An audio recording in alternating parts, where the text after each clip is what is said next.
How you guys doing? Dave Hughes, MMA Weekly. Well, I'm gonna start doing the rankings. So this is gonna be two videos I drop in a day, let alone a week, like I usually do. And sometimes a month, depending on time and all that. Uh, I'm gonna start dropping the rankings. Start today. I'm gonna start with the lightweight division. I'm gonna go through lightweight up to heavyweight, and then I'll go back down to the bantam and fly. I want to redo what I thought. After this weekend, we had a little bit of a to do with the flyweight division. Um,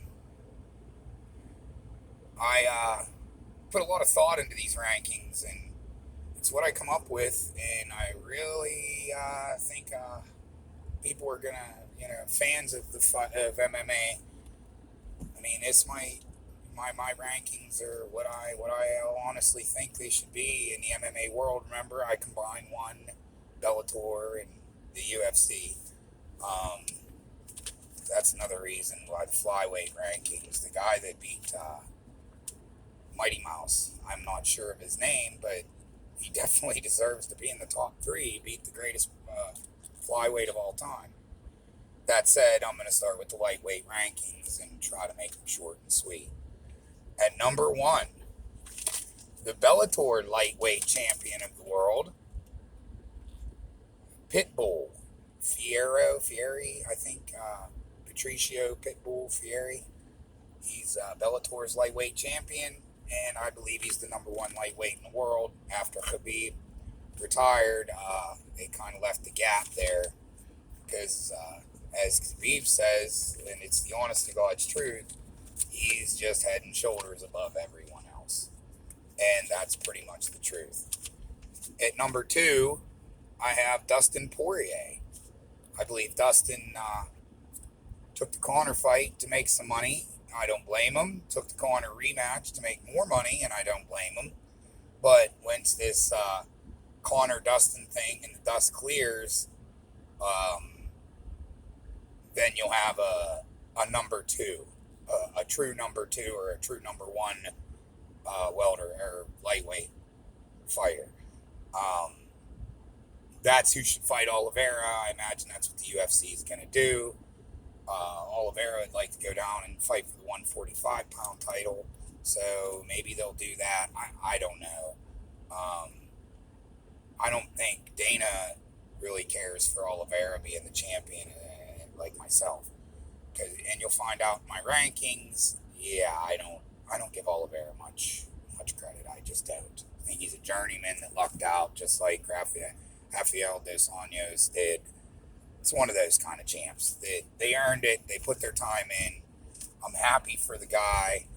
It shows hard work does pay off because the man is a worker. He's unbelievable. He's just not, you know. All right, number one, Pitbull. Number two, Dustin Poirier. Number three, this was a rough one for me. I put in Justin Gaethje at number three in the lightweight in the world. I mean, after showing against Khabib, he proved to me that he doesn't have a very good ground game. So could he beat Oliveira if he can stop the takedown? I mean, he said that Khabib is just disgustingly strong, which, I mean, he rolls with DC, who's a heavyweight, and he holds his own. That said, I'm going to move on to number four. There's where I put Oliveira, the UFC lightweight champion. He just, like I've already said, he doesn't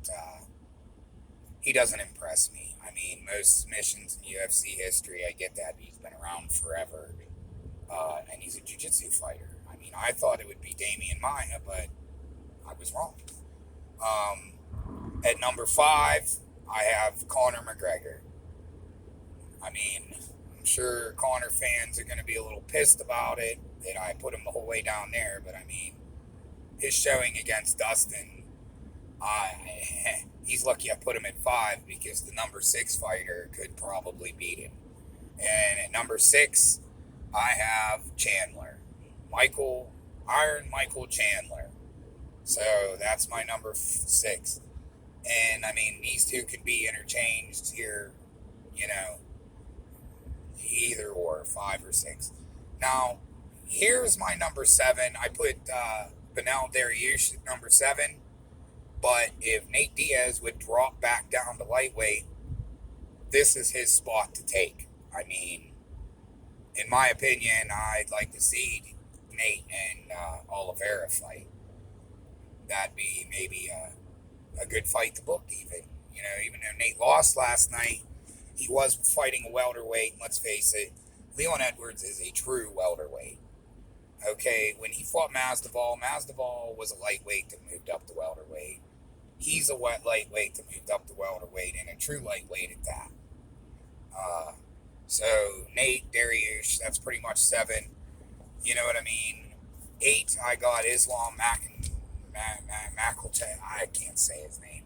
He's Habib's cousin. Uh, the kid's gonna be the champion, as long as he doesn't get caught with big punches or whatever. He has been knocked the fuck out before, so we'll see. But yeah, I believe Islam's a strong number 8. Number 9, I have Hooker, and number 10, Tony Ferguson. Um, I put it like that because I really thought about, could Tony beat Dan Hooker, the Hangman? No, he couldn't. I think he's done. I put him at 10 out of respect, but I do believe there are lower weights that would, or lower ranked opponents that would beat him. Um, Tony just looks drawn out. He just looks sick. He's done. Our body can only take so much. Ever since that double weight loss thing he did, making weight twice in a couple weeks, I think he fucked himself up. But that's my rankings as that goes for the lightweight division. I mean, I'm sure other people. Sorry, dropped my paper. I'm sure other people. You know what? Rewind that. I believe my rankings are strong. I do. I think that's what it is. If you don't like, you know what I mean, post your rankings at the bottom. I'd love it. You know what I mean? So that's Pitbull, Dustin, Justin Gagey, Oliveira, Connor, Chandler, Dariush, or Nate, Islam, Hooker, and Ferguson. That's the rankings, my top 10 lightweights. Hope you guys are enjoying the videos. Hit that like button. Get your friends to subscribe. I'll start dropping better ones. You know what I mean? I've been doing them in the car. It seems a little easier that way. Kind of shows you, you know, it's just a normal show. It's just a normal thing. But, all right, guys, stay safe and God bless.